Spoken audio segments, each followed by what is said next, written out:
ఏం జరిగింది? ఏంటి? ఆల్మోస్ట్ ఒక 4, 5 మంత్స్ నుంచి మీ ఫైట్ చూస్తున్నాం. Thank you madam. అసలు స్టార్టింగ్ అసలు ఏంటి మీ పాయింట్? అంటే ఎక్కడ మీరే వాళ్ళ మనోభావాలు దెబ్బతినేలా వీడియో తీశారా? వీడియో చేసి పెట్టారా? అసలు ఎందుకు ఇంత గొడవ రప్చర్ అవ్వటానికి ఏంటి మెయిన్ రీజన్ ఏంటి? మేడం యాక్చువల్లీ నేను నా వీడియోస్ నా ఛానల్ నేను 8 ఇయర్స్ నుంచి రన్ చేస్తున్నాను మేడం. 8 ఇయర్స్ నుంచి యూట్యూబర్గా ఉన్నారా? యూట్యూబర్గా ఉన్నాను. నేనంటే 8 ఇయర్స్ ముందే ఛానల్ స్టార్ట్ చేశాను. మధ్యలో నేను నాకు కావాల్సిన ఛానల్కి కావాల్సిన డబ్బులు CPU బిల్డ్ చేసుకోవడానికి గేమింగ్ ఎడిటింగ్ అనేది కావాల్సింది అనేసి జాబ్ కోసం వెళ్ళాను. మళ్ళీ నేను వచ్చి మళ్ళీ యూట్యూబర్గా నేను జాబ్. ఏం చదువుకున్నారు మీరు? నేను బీటెక్ మేడం, ట్రిపుల్. ఓకే, ఏ జాబ్ చేశారు? సౌత్ ఇండియా మొత్తానికి remote operation control manager madam, స్విగ్గీలో. I was the manager for complete South India. Okay, ఎన్ని ఇయర్స్ ఉన్నారు జాబ్లో? 3 ఇయర్స్ మ్యామ్, 3.5 years. తర్వాత రిజైన్ చేసి నేను కంటెంట్ క్రియేటర్గా ఉండాలి అనేసి అప్పుడు సంపాదించుకున్న డబ్బులు దాన్ని చేసి పెట్టుకున్న డబ్బులు అంతా తీసుకొచ్చి CPU బిల్డ్ చేసుకున్నాను మేడం. 3.5 lakh PC బిల్డ్ చేసుకునేసి నేను ఫుల్ టైం యూట్యూబర్గా దిగేశాను. ఇంకా నా జాబ్ అంతా రిజైన్ చేసి వచ్చేసాను. కాకపోతే ఆ 3.5 years ఏదైతే నేను ఛానల్ వదిలేసా కదా, డెడ్ అయిపోయింది. సో డెడ్ అయిపోయిన ఛానల్ మళ్ళీ బిల్డ్ చేసుకోవడానికి జీరో నుంచి బిల్డ్ చేసుకుంటూ వచ్చి ఇట్ వాస్ గుడ్. ఒక 75,000 అలా సబ్స్క్రైబర్స్ వచ్చినప్పుడు ఐ వాస్ హ్యాపీ. పోతుంది ముందుకి అన్నప్పుడు వీడియో పెట్టినప్పుడు ఒక 1 lakh 1.5 lakh వ్యూస్ అలా వస్తూ ఉంటుంది. మీకు జాబ్ చేసినప్పుడు ఎలా ఉండేది ఫినాన్షియల్గా? యూట్యూబర్గా వచ్చాక ఎలా ఉండేది? జాబ్ చేస్తున్నప్పుడు ఏముంది మేడం అంటే మొత్తం సౌత్ ఇండియా మొత్తానికి ROC మేనేజర్ అంటే ఇట్ వాస్ గుడ్. ఇక్కడ లాస్ట్ పోస్టింగ్ హైదరాబాద్ అనేది మదాపూర్ దగ్గర. ఫుడ్ బెడ్ అకామిడేషన్ అంతా వాళ్ళదే. ఐస్టే అనే ఒక హోటల్ ఉంది, ఒక 3 star హోటల్. దాంట్లో ఫుడ్ బెడ్ అకామిడేషన్ అంతా వాళ్ళదే. క్యాబ్ పికప్ డ్రాప్ వాళ్ళదే. అది కాకుండా ఒక 85 to 90 decent salary. It was good. Only passion కోసం నాకు నేను జాబ్కి వచ్చిందే డబ్బులు సంపాదించుకునేసి నేను మళ్ళీ యూట్యూబర్గా పోవడానికి. అంటే మా నాన్న అడగచ్చు, కానీ నా లైఫ్ కదా, నా చేత్తో బిల్డ్ అవ్వాలి. వెనక తిరిగి చూసుకుంటే నా లైఫ్ నేను బిల్డ్ చేసుకున్నాను, సాటిస్ఫాక్షన్ ఉండాలి అనేసి వచ్చి డబ్బులు సంపాదించుకొని ఓకే ఈ డబ్బులతో ఒక మంచి PC వస్తుంది, బిల్డ్ చేసుకోవచ్చు అనుకున్నాక నేను వచ్చాను. అంటే నా డెడ్ అయిపోయిన ఛానల్ కదా, ఆ డెడ్ అయిపోయిన ఛానల్ని మళ్ళీ రీజనరేట్ చేయాలి. సో ముందుకు పోయేటప్పుడు ఒక 3-4 months వరకు రెవెన్యూ రాదు, యూట్యూబ్ రెవెన్యూ రాదు. ఫస్ట్ ఆఫ్ ఆల్ మానిటైజేషన్ ఉందో లేదో తెలియదు. అప్పుడు దాకా బతకడానికి వచ్చే డబ్బులు కావాలి, PC బిల్డ్ చేసుకోవడానికి డబ్బులు కావాలి అనుకున్నాక అంత డబ్బులు వచ్చాయి, పర్లేదు ఇప్పుడు నేను దిగచ్చు అనుకున్నప్పుడు దిగేశాను. కానీ నేను అనుకున్నంత రీచ్ రాలేదు. సో దానివల్ల ఏమైంది, ఫైనాన్షియల్ ఇప్పుడు మా ఇంట్లో వాళ్ళతో కాకుండా సపరేట్గా నేను ఒంటరిగా ఉంటున్నాను. దానికి వన్ ఆఫ్ ద రీజన్ అదే. అలా కోపం నా మీద, అంటే నమ్మకం ఉంది కానీ అంత మంచి లైఫ్, బ్యూటిఫుల్ లైఫ్, వీడికి పెళ్లి చేసి ఉండొచ్చు, హ్యాపీగా ఉండొచ్చు, చేసుకొని ఉండొచ్చు, వీడు అంతమంది శాలరీతో అన్ని వదిలే వచ్చేసినాడు. ఇప్పుడు వీడికి పెళ్లి చేయాలంటే ఎట్లా చేయాలి, జాబ్ లేదు, ఇదే మీకు కంటెంట్ క్రియేటర్ అంటున్నాడు అని వాళ్ళకి నేను చెప్పాను. సక్సెస్ అయిన తర్వాత బాగా డబ్బులు సంపాదించిన తర్వాత అప్పుడు మీరే చెప్తారులే మా ఊరు సెలబ్రిటీ అని చెప్పి అప్పుడు చేసుకుంటారు పెళ్ళి అనేసి నేను ఒంటరిగా ఉంటున్నా, అది వాళ్ళకి ప్రూవ్ చేసుకోవాలి అని చెప్పి. సో అలా నేను చేసుకుంటూ బిల్డ్ చేసుకుంటూ వచ్చాను. నా ఛానల్లో ఇప్పుడు దాకా నేను చేసినటువంటి నా ఛానల్ని మేడం ఫ్యామిలీ మొత్తం ఆడపిల్లలు చిన్నపిల్లలు అందరూ కలిసి చూస్తారు మేడం. నేను కొత్త వీడియో పెట్టిన వెంటనే ఇన్స్టాగ్రామ్లో నాకు DMs వస్తాయి, ఫొటోస్ అన్ని, ఇట్లా టీవీలో పెట్టినామని మా ఫ్యామిలీ అంతా కలిసి చూస్తున్నారు అని చెప్పి. ఓకే, అసలు ఏంటి మెయిన్ కంటెంట్ ఏది తీసుకుంటారు, ఏ టైప్ తీసుకుంటారు? నాది ఎలా ఉంటుందంటే మేడం, ఒక కంటెంట్ ఏదన్నా సోషల్ మీడియాలో టాక్సిక్ గా ఉంది, ఇది చెడు ప్రభావం చూపిస్తుంది సొసైటీ పైన అన్నప్పుడు దాన్ని తీసుకొని ఒక డ్రామా రాస్తాను మేడం. నా ఛానల్లో 3 క్యారెక్టర్స్ ఉంటాయి, ఇమాజినరీ క్యారెక్టర్స్, చిన్నపిల్లల క్యారెక్టర్, ఒక middle age and old age. అది ఎందుకంటే ఒక టాక్సిక్ కంటెంట్ అనేది డిఫరెంట్ ఏజెస్ వాళ్ళని ఎలా ఎఫెక్ట్ చేస్తుంది, వాళ్ళ మెంటాలిటీ ఎలా అవుతుంది అని చెప్పడానికి. సో దీనిలో ఏమవుతుందంటే ముగ్గురు కలుసుకొని డిస్కస్ చేసుకుంటారు, ఎండ్ ఆఫ్ ద లైన్ ముగ్గురు రియలైజ్ అవుతారు ఇది ఎందుకు తప్పు, ఎలా తప్పు అనేది. ఇప్పుడు ఆ మనిషికి మనము ఇది మంచి చెడు అని చెప్తే చాలా మంది చెప్పినారులే అనుకుంటారు. అదే ఒక ఫన్ వేలో ఒక డ్రామాలో చూపిస్తున్నారంటే ఎంటర్టైన్ అయ్యేవాడు ఎంటర్టైన్ అవుతాడు, ఆలోచించాలని ఆలోచిస్తాడు, 2 పరంగా ఉంటుంది అని చెప్పి. సో ఫ్యామిలీ మొత్తం చూస్తారు కాబట్టి ఎటువంటి బూతులు లేకుండా క్లియర్ కట్గా నేను ఏదైనా టాక్సిక్ స్టఫ్ ఉంటే దాని గురించి మాట్లాడుతూ వస్తాను. ప్రతి వీడియో కాన్సెప్ట్ ఇదే ఉంటుంది, కాకపోతే అట్ కంటెంట్ మీద డిపెండ్ అవుతుంది, కంటెంట్ మీద జోక్స్ అవి మారుతూ ఉంటాయి. ఇలా కంటెంట్ ఆల్మోస్ట్ మీరు 8 years నుంచి మీరు చెప్పిన కంటెంట్ చేస్తూ వస్తున్నాను. జనాలు ఆదరిస్తున్నారు. 35,000 నుంచి 75,000 దాకా వచ్చింది. Everything was going good. So ఈ జర్నీలో ఏమైందంటే శివబాలాజీ గారు, రాజీవ్ కనకాల గారు యూట్యూబ్లో వీడియో పెట్టారు. మా అసోసియేషన్ నుంచి ఎవరెవరైతే ఈ తప్పుడుగా మాట్లాడుతున్నారో, ట్రోల్స్ చేస్తున్నారో, రోస్ట్ చేస్తున్నారో, on the name of trolls and roast line దాటి ఆడవాళ్ళని, చిన్నపిల్లల్ని అసభ్యకరంగా చూపించడం, ఆబ్జెక్టిఫై చేయడం, సెక్షువల్గా చూపించడం చేస్తున్నారు. ఆ ఛానల్స్లో 300 ఛానల్స్ మేము టర్మినేట్ చేసేసాము, ఇంకొక 400 ఛానల్స్ కూడా టర్మినేట్ చేయబోతున్నాము అన్నారు. దీనిలో నాకు అర్థం కాదు, ఫస్ట్ ఆఫ్ ఆల్ యూట్యూబ్లో ఛానల్స్ టర్మినేట్ చేసే రైట్ యూట్యూబ్కి ఉంటుంది, వీళ్ళకి టర్మినేట్ చేస్తున్నారు. So end of the line చేస్తున్నారు కదా, మంచి విషయం. మరి లైన్ దాటి చేసే వాళ్ళు కొంతమంది ఉన్నారులే, పోవడం మంచిది అనుకో, మేము కూడా హ్యాపీగా ఫీల్ అయినాం. దీంట్లో 3 Angry Boys అని ఒక ఛానల్ ఉంది. 3 Angry Boys అనేది వాళ్ళు కూడా సేమ్ బూత్ లైన్ లేకుండా వాళ్ళ ఒపీనియన్ చెప్తా వీడియోస్ చేస్తుంటారు. ఆడికి 2 strikes పడ్డాయి. నేను అడిగాను, అరే నువ్వు తప్పేం చేయకూడదు, నువ్వు బూత్లో ఆడవు కదా, నీ ఛానల్ ఎందుకు ఉంది, నీకు ఎందుకు స్ట్రైక్స్ పడ్డాయంటే అదే అర్థం కావట్లేదు అన్నయ్య నాకు అన్నాడు. వాడికి ఆల్రెడీ ఒక యాక్టివ్ స్ట్రైక్ ఉంది. ఇప్పుడు YouTube is very strict in terms of community guidelines. ఎంత పెద్ద ఛానల్ 10 million కానీ 100 million కానీ సబ్స్క్రైబర్స్ ఉన్న channel with in 7 days of పీరియడ్లో 3 యాక్టివ్ స్ట్రైక్స్ కనుకుంటే ఛానల్ టెర్మినేట్ అయిపోద్ది, ఎంత పెద్ద ఛానల్ ఉన్నా కూడా. సో వాడికి 2 స్ట్రైక్స్ పడ్డాయి, ఆల్రెడీ వాడికి ఒక స్ట్రైక్ ఉంది, ఇప్పుడు 3 స్ట్రైక్స్ అయిపోయాయి. అన్న 40,000 మంది అన్న 2 సంవత్సరాల కష్టము, నాకు అర్థం కావట్లేదు, తప్పు కూడా చేయలేదు, వాళ్ళేమో సినిమా పైరసీ చేసినారని స్ట్రైక్ వేసినారు, నాకు అర్థం కావట్లేదు ఏం చేయాలో అంటే, సరే ఓ పని చేయరు అప్పీల్ పెట్టుకో అని చెప్పాను. దాని అప్పీల్ అనే ఆప్షన్ ఉంటుంది. కాదన్న వాళ్ళు స్ట్రైక్ చేసి 3 days అవుతుంది, నేను ట్రోమాలో ఉన్నాను, ఇప్పుడు నేను అప్పీల్ పెట్టి వాడు చూసి వాడు రెస్పాండ్ అవుతారో తెలియదు, ఇంకో 3 days ఉంటే ఛానల్ టెర్మినేట్ అయిపోద్ది. నేను పని చేస్తాను, నేను వీడియో తీసి పెడతాను, వాళ్ళకి ఎక్స్ప్లెయిన్ చేస్తా, వీడియోకి ఎక్కువ రీచ్ ఉంటుంది కాబట్టి తెలుస్తుంది కదా వాళ్ళకి కూడా అని.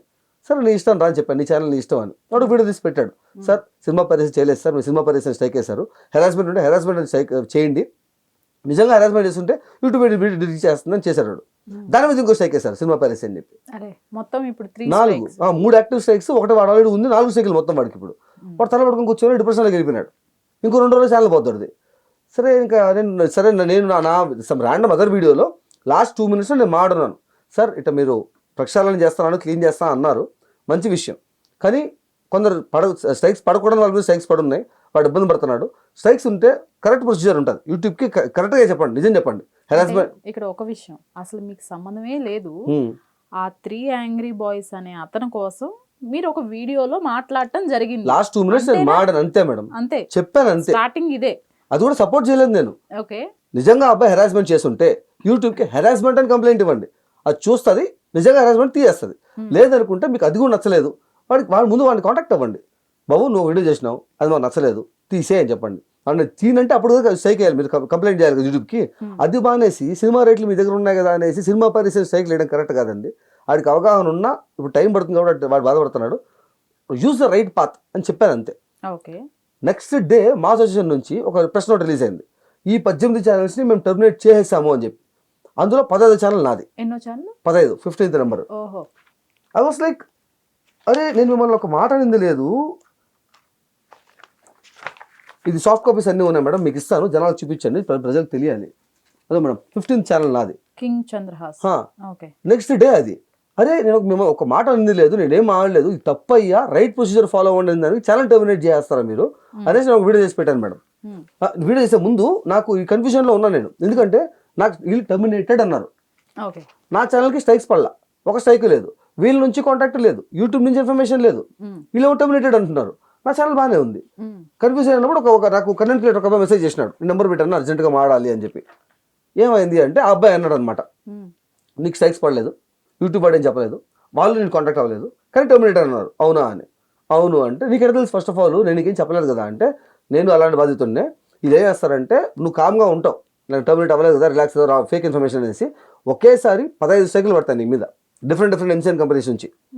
నువ్వు తేరుకునే వారన్నిటికీ నువ్వు యూట్యూబ్కి అప్పీల్ చేసుకున్నా కూడా 7 daysలో 15 స్ట్రైక్స్ నువ్వు తీర్చుకోవాలి. నువ్వు 5 days తీసుకున్నా కూడా వాడికి ఇంకో 100 స్ట్రైక్లు వేయడం 2 నిమిషాల పని. ఆ 100 స్ట్రైక్లు నువ్వు తీసుకున్నా కూడా ఇది 20 days టైం పడుతుంది. ఈ 20 days నువ్వు ఏ కంటెంట్ పెట్టలేదు కాబట్టి ఛానల్ రెడీ అయిపోద్ది. నువ్వు స్ట్రైకులు తీసినా వాడే గెలుస్తాడు, తీకపోయినా వాడే గెలుస్తాడు, నువ్వు వదిలేసినా వాడే గెలుస్తాడు. So end of the day జరుగుతుంది అంటే ఓరే భయపెడతాను. సరే సొల్యూషన్ ఏంటి అంటే ఆ అబ్బాయి చెప్పాడు, నీ ఛానల్ మొత్తాన్ని ప్రైవేట్లో పెట్టి నీ సెకండ్ ఛానల్ ఏమైనా ఉంటే దానిలోకి వెళ్ళి నీకు ఏం జరుగుతుందో, నీ ఛానల్తో ఏం జరుగుతుందో మీ వాళ్ళకి చెప్పు బయటికి, so that people will react and they will understand అని చెప్పి. సరే ఓకే అనేసి నేను ఛానల్ మొత్తం ప్రైవేట్లో పెట్టేసి నా సెకండ్ గేమింగ్ ఛానల్ ఉంటుంది మేడం. రోజు నైట్ ఒక 1 hour నా సబ్స్క్రైబర్స్ నేను మాడుకోవడానికి 1 hour లైవ్ చేస్తాను 9 to 10 నైట్. సో దానిలోకి వెళ్ళి నేను వీడియో పెట్టా, అరే తప్పయ్యా ఇదేని మాడిందని నా ఛానల్ టర్మినేట్ చేస్తా అంటున్నారు, ఎంతవరకు న్యాయం ఇది అనేసి నేను మాడాను. అది వీడియో ఇంకా కొంచెం వైరల్ పోయింది. వైరల్ పోయిన తర్వాత నాకు చాలా మంది మెసేజ్ చేసినారు, అన్న ప్రపంచానికి చెప్పే నిజం వేరు, వెనకాల జరిగే నిజం వేరు. ఇప్పుడు మీ తమ్ముడికి అంటే నేను బయట తమ్ముడనే మాడినాను అబ్బాయిని, అబ్బాయి నా కోడ్ యూట్యూబర్ అబ్బాయి, నీ తమ్ముడికి సైకిల్ పడినా నువ్వు మాడుతున్నావు, కానీ వెనకాల జరిగేది ఏంది తెలుసా అంటే నాకు అర్థం వస్తుంది ఏం జరిగింది అంటే, దెన్ ఈ సెండ్ మీ స్క్రీన్ షాట్. దాంట్లో ఇప్పుడు మేడం మనం అనుకున్నాం కదా స్ట్రైక్స్ పడిన తర్వాత ఫస్ట్ క్రియేటర్ని అప్రోచ్ అవ్వాలి, లేదా యూట్యూబ్కి ఎక్స్ప్లెయిన్ చేయాలి, లేదా మీరు మాడుకొని సాల్వ్ చేసుకోవాలి. ఇవన్నీ స్ట్రైక్ చేసింది ఎందుకు, ఆడవాళ్ళని చిన్నపిల్లల్ని కాపాడడానికి, సిస్టమ్ని క్లీన్ చేయడానికి. ఏ సంబంధం లేకుండా ఈ అప్పీల్ పెడతారు కదా మేడం, స్ట్రైక్ చేసిన వాళ్ళు అప్పీల్ పెట్టి నా సార్ వద్దు సార్ నాది తప్పుగా వచ్చింది సార్ అని పెడతారు కదా. అప్పీల్ పెట్టినప్పుడు రిప్లైగా మీరు ఏమనాలి, తప్పుగా మాట్లాడినావు యూట్యూబ్తో మాట్లాడుకొని సాల్వ్ చేసుకో, లేదంటే నాకు నచ్చలేదు బాబు డిలీట్ చేసే, ఇవే ఉండాలి. డిసెంబర్లో మా కన్నప్ప సినిమా వస్తుంది. ఆ కన్నప్ప సినిమాని నువ్వు పొగుడుతూ సూపర్గా ఉంటుంది, బంపర్గా ఉంటుంది అనేసి జనాలు మ్యానిపులేట్ చేస్తా 3 వీడియోలు చేయాలి. ఆ 3 వీడియోలు నాకు నచ్చితే నేను స్ట్రైకులు తీయేస్తాను. ఇది లిటరల్ బ్లాక్ మెయిల్ కదా మేడం ఇది. ఆ స్క్రీన్ షాట్ పెట్టి నాకు అర్థం కాలే, ఎవరు ఇంత దిగజారిపోతారు మనుషులు. ఫస్ట్ ఆఫ్ ఆల్ ఎవరికి పెట్టారు ఇది? ఇలా మెయిల్ చూసిన ఎవరైతే స్ట్రైక్లు వేశారో అలా స్ట్రైక్లు వేయించుకొని ఒక కంటెంట్ క్రియేటర్ మేడం నాకు పెట్టింది. ఆ అబ్బాయి ఎంత జనాలకి ఎంత భయపెట్టారంటే, ఆ అబ్బాయి పంపించిన స్క్రీన్ షాట్లో ఆ అబ్బాయి పేరు కొట్టేసి నిజం మాట్లాడతాను నేను నీకు, స్క్రీన్ షాట్ తీసుకొని నువ్వు ఫైట్ చేయని పంపించారు మేడం. అది 24 ఫ్రేమ్ ఫ్యాక్టరీ FF అఫీషియల్ అనేది మంచు విష్ణు గారు ఓన్ ప్రొడక్షన్ కంపెనీ. అది ఈ సాఫ్ట్ కాపీస్ కూడా ఇస్తాను నేను. దాంట్లో ఈ మెయిల్ వచ్చిన తర్వాత నేను వీడియో చేసి పెట్టాను మేడం. అంటే ఈ మెయిల్ అప్పటికి మీకు రాలేదు, వేరే ఇది కూడా స్ట్రైక్ నా మీద పడలేదు కదా మేడం. నేను వీడియో చేస్తాక నాకు స్ట్రైక్ వేస్తారు. వేరే వాడికి సపోర్ట్ కూడా కాదు, కరెక్ట్ ప్రొసీజర్ ఫాలో అవ్వండి అనే మాడాను. దానికని నా ఛానల్ టర్మినేట్ చేస్తా అన్నారు. ఎలా టర్మినేట్ చేస్తారు అనేసి నేను ప్రైవేట్ చేసి నేను మాడిన దానికి వీళ్ళు వచ్చారు, నిజం ఇది జరిగేది ఇది, they are blackmailing people, వాళ్ళ సినిమా ప్రమోట్ చేసుకోవడానికి వాళ్ళు దీన్ని మిస్యూజ్ చేసుకుంటున్నారు అని చెప్పి ప్రూఫ్స్ అన్ని వచ్చాయి. సో నేను ఇదంతా ప్రూఫ్స్ అన్ని తీసుకొచ్చి బయట వీడియో చేసి పెట్టాను. మళ్ళీ పెట్టారు, ఇది సినిమాని బ్లాక్ మెయిల్ చేయడం కరెక్ట్ కాదు, మీరు బయట చెప్పేది వేరు, నిజానికి జరిగేది వేరు అని చెప్పి. సో ఇది తప్పు అయితే, ఆ మెయిల్ అబద్ధం అయితే, ఇవన్నీ అబద్ధాలు అయితే మీరు రెస్పాండ్ అవ్వాల్సిన అవసరం లేదు కదా. వాడు ఏదో వాక్కుంటున్నాడు, అబద్ధాలు చెప్తున్నాడు, కాల్ దాని గమనే ఉండొచ్చు. మంచు విష్ణు ఆఫీస్ నుంచి కంటెంట్ మేనేజర్ రాజశేఖర్ ఆయన కాల్ చేసి, సార్ మీరు వీడియో పెట్టినారు కదా, దానివల్ల మాకు ఇబ్బంది అయిపోద్ది, సినిమాకి నాకు మొత్తం 100 కోట్లు పెట్టి సినిమా తీస్తున్నాము, ఇబ్బంది అయిపోద్ది, మీరు పని చేయండి, ఆ వీడియో మీరు తీసేయండి, మీ మీద సైకిల్ వేస్తున్నాము అది తీసేస్తాం, మీ తమ్ముడు మీద సైకిల్ వేస్తున్నాం అది కూడా తీసేస్తాం. మీ పైన అప్పటికే వేస్తున్నారా స్ట్రైక్స్? టర్మినేటెడ్ అన్నారు కదా, అది కూడా అడిగాను సార్ నేను, కాల్ రికార్డింగ్ ఉంది మేడం, అది కూడా ఉంది. అంటే మీ పైన అప్పటి వరకు స్ట్రైక్స్ లేదు కదా, టర్మినేటెడ్ అన్నారు కదా. ఆ కంటెంట్ క్రియేటర్ ఏం చెప్పాడు, 10 సైకిల్ వేస్తారని చెప్పారు కదా. సో ఈయన నాకు కాల్ కన్ఫర్మేషన్ ఇచ్చాడు, నేను అడిగాను నా మీద సైకిల్ వేసారా మీరు అని. 2 years బ్యాక్ మా దగ్గర ఒక క్లిప్ ఉంది, దాని మీద సైకిల్ వేస్తున్నాము, అది తీయిచ్చేస్తాను నేను, మీ తమ్ముడు మీద కూడా సైకిల్ వేస్తున్నాం కదా, అవి కూడా తీయిచ్చేస్తాము, సో దయచేసి ఆ వీడియో తీసేయండి అన్నాడు. తప్పు మీరు చేయకపోతే దయచేసి ఎందుకు అడుగుకుంటారు మేడం వాళ్ళు? చేసిన తర్వాత నా గొడవలు వద్దు మేడం, ఫస్ట్ నుంచి నా గొడవలు వద్దు, గొడవ పోయే మనిషిని కాదు నేను. సరే సార్, ఇప్పుడు నేను మాడేది ఏంది, తప్పుగా సైకిల్ వేసిన వాళ్ళు సైకిల్ తీసేయండి అన్నారు, నా మీద వేసినారు తీసేస్తా అన్నారు, మా తమ్ముడు మీద తీసేస్తున్నారు, మిగతా వాళ్ళ మీద తీసేయండి, తీసేస్తాను సార్, మాట తీసేస్తాం అన్నారు. సరే అయిపోయింది, ఇష్యూ సాల్వ్డ్. నేను వీడియో ప్రైవేట్ చేస్తాను సార్ అంటే, ప్రైవేట్ కదా డిలీట్ చేయాలి అన్నారు. దేనికి సార్ అంటే, డిలీట్ చేయండి సార్ ప్లీజ్, ఆమె ప్రెషర్ చాలా ఎక్కువ ఉంది వాళ్ళ మీద మా ఆఫీస్ దగ్గర నుంచి అని. సరే ఓకే, డిలీట్ కూడా చేశాను. అయిపోయింది కదా మేడం, అక్కడికి కంప్లీట్ అయిపోయిన తర్వాత ఆ వీడియో అనేది ట్విట్టర్లో వైరల్ అవుతానండి, క్లిప్స్ అనేది తీసుకొని. మిలాగ్రో మూవీస్ అనే ఒక ట్విట్టర్ పేజ్ వాళ్ళు నేను మాట్లాడిన ఆ క్లిప్ని తీసుకొనేసి జస్ట్ క్వశ్చన్ చేశారు, ఇది నిజమా మంచు విష్ణు అని క్వశ్చన్ చేసినారు. దానికి సైకిల్ పడ్డ మాట వాస్తవమే. మీ ప్రొడక్షన్ కంపెనీ నుంచి సైకిల్ వేస్తున్నారు, మీ ఆఫీస్ నుంచి ఫోన్లు చేస్తున్నారు, ఇష్యూ సాల్వ్ చేసుకునేసి అన్నీ చేసినారు కదా. మరి అలాంటప్పుడు కామ్గా ఉండాలి, ఇష్యూ తెలుస్తుంది అన్నప్పుడు రియాక్ట్ అవ్వకుండా ఉండాలి. నీ ఇమేజ్ నువ్వు కాపాడుకోవడానికి ఒక్క నిమిషం,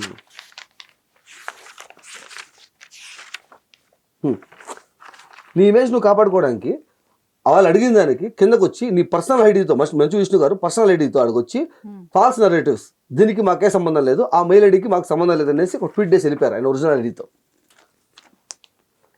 ట్వీట్ చేసి వెళ్ళిపోయిన తర్వాత ఇష్యూ సాల్వ్ అయిపోయింది కదా. ఇప్పుడు మీరు నేను అబద్ధాలు కోరిని అని చెప్తే ఆ వీడియోలో నేను మాట్లాడతాను మేడం, పైన కాపీరైట్ ఓనర్ అని ఉంది కదా స్ట్రైక్ అని, అది కూడా వేరే ఇష్యూ ఉంది, అది కూడా చెప్తాను నేను, నా వీడియో అక్కడ ఎందుకు కనపట్లేదు అనేది. సో ఇది జరిగిన తర్వాత ఆయన ఇమేజ్ కాపాడుకోవడానికి వచ్చి చెప్పేసి వెళ్ళిపోయాడు. ఇప్పుడు ఆయనకి కొన్ని లక్షల మంది ఫాలోవర్స్ ఉంటారు, ట్విట్టర్లో కొన్ని కోట్ల మంది ఉంటారు.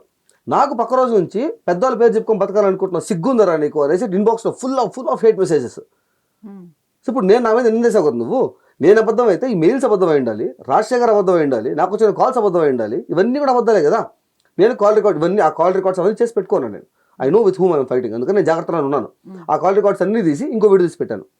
నేను అబద్ధం అయితే ఇవన్నీ కూడా అబద్ధమైన విష్ణు గారు అని చెప్పి, ఇంకా వీడు వినట్లేదు, వీడు తగ్గట్లేదు, వీడు గడి న్యూస్గా చేస్తూనే ఉన్నాడు అనేసి